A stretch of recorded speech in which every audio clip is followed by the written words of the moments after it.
Halo teman-teman semua, apa kabar? Berjumpa lagi dengan kami Saham TV Indonesia. Pada video kali ini kita akan menganalisa dua macam saham pilihan dari kami Saham TV Indonesia.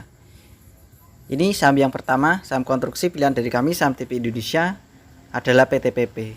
Saham dengan kode emiten PTPP hari ini ditutup dengan gas 920 plus 35 basis poin secara persentase plus 3,95%. Kita lihat dengan RSI, MACD dan stokastiknya. Secara stokastik sudah berada di atas, stokastiknya sudah menyentuh di 80. Secara RSI sudah di atas 50, secara stokastik sudah di atas 80, secara MACD ini sudah meranjak naik secara pelan-pelan menuju ke atas. Perkiraan dari kami Saham TV Indonesia, saham dengan kode emiten PTPP berdasarkan RSI, MACD dan stokastiknya ini potensi layak naik lagi. Untuk beberapa disimpan agak lama, potensi layak naik lagi. Seandainya mengalami penurunan, masih potensi layak naik lagi. Perkiraan dari kami Saham TV Indonesia. Lalu akan kita bahas dengan Bollinger Band, EMA, SMA dan candlesticknya. Saya tarik garis dari kiri ke kanan, itu adalah support terkuatnya.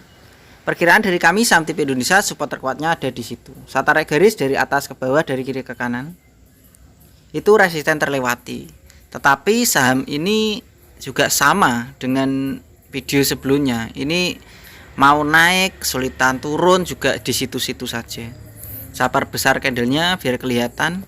Saya kasih lingkaran. Saya kasih lingkaran itu candlenya datar-datar saja selama 1 bulan 2 bulan ini. Tapi di candle terakhir saya kasih panah berkedip-kedip, itu candlenya sudah berhasil berada di atasnya middle band.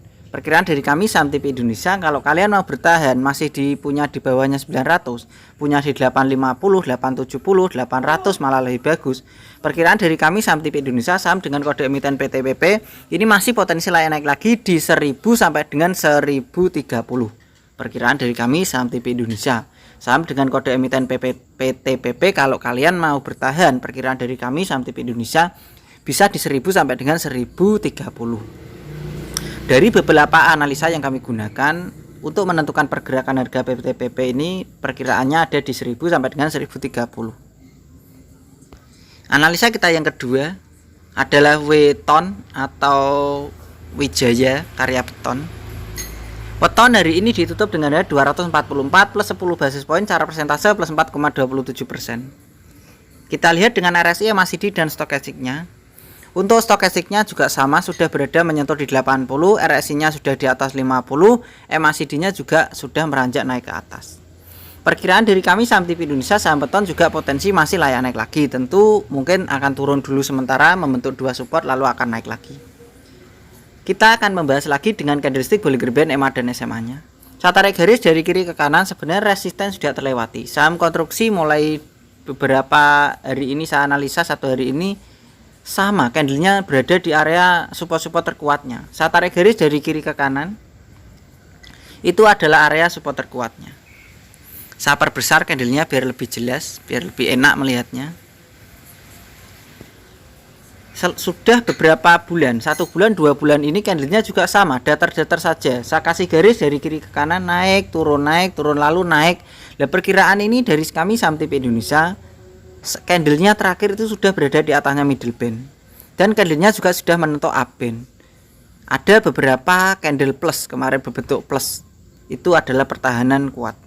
Perkiraan dari kami Saham TV Indonesia, saham dengan kode emiten Weton masih potensi layak naik lagi 258 sampai dengan 260. Perkiraan dari kami Saham TV Indonesia, saham weton potensi layak naik lagi 258 sampai dengan 260.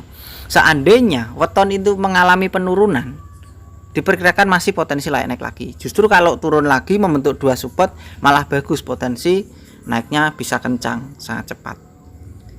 Itu perkiraan dari kami Saham TV Indonesia untuk memperkirakan saham PTPP dan saham weton.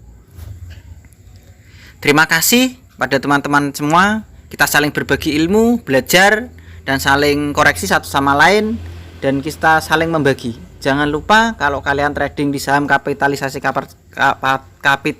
pasar kecil, kalian bisa membatasi kerugian. Tentu beli juga bertahap. Seandainya terjadi kerugian, kalian itu minusnya tidak begitu besar. Dan saya ingatkan lagi cara membelinya, contohnya seperti ini dari saya pribadi. kalian punya uang 100%. Kalian belikan dulu itu 3 sampai dengan 5% saja. Di saham kapitalisasi pasar kecil maupun besar bisa digunakan sebenarnya. Kalau kalian punya uang 100%, kalian belikan 3 sampai 5% dulu. Lah, kalian punya uang 5% itu kalian belikan, kalian bagi 2 cara membelinya. Kalian beli pertama 2%. Nah, harganya turun. Kalian tunggu sampai turun berapa persen terserah kalian, baik 5%, 6% terserah kalian. Kalian beli lagi yang kedua. 3% kalian masukkan. Kan beli pertama 2%, beli kedua 3%. Total kan sudah 5%. Nah, total 5% itu kalian tunggu. Sahamnya naik mau turun biarkan saja. Kalau naik ya tinggal ikutan saja. Kalau turun biarkan dulu, kalian tunggu membelinya. Tunggu pembelian yang perkirakan paling bawah menyentuh low band, kalian baru melakukan pembelian 10%. Kalau kalian tambah 10%, otomatis rata-rata yang 5% kalian membeli lagi 10% kan rata-ratanya kan menurun. Pembelian mulai berada di bawah. Nah, di situ antara membatasi kerugian dan mencari untung di situ. Itu titik tradingnya di situ. Kalian kalau naik ya kita bisa untung, kalau turun kita batasi kerugian. Total yang kita masukkan kan 15%. Jadi modal yang kalian punya masih 85%. Jadi masih aman. Seandainya minus pun kalian tetap tenang. Selamat belajar, cuan dan terima kasih. Tetap semangat dan kita pasti bisa. Salam Saham TV Indonesia.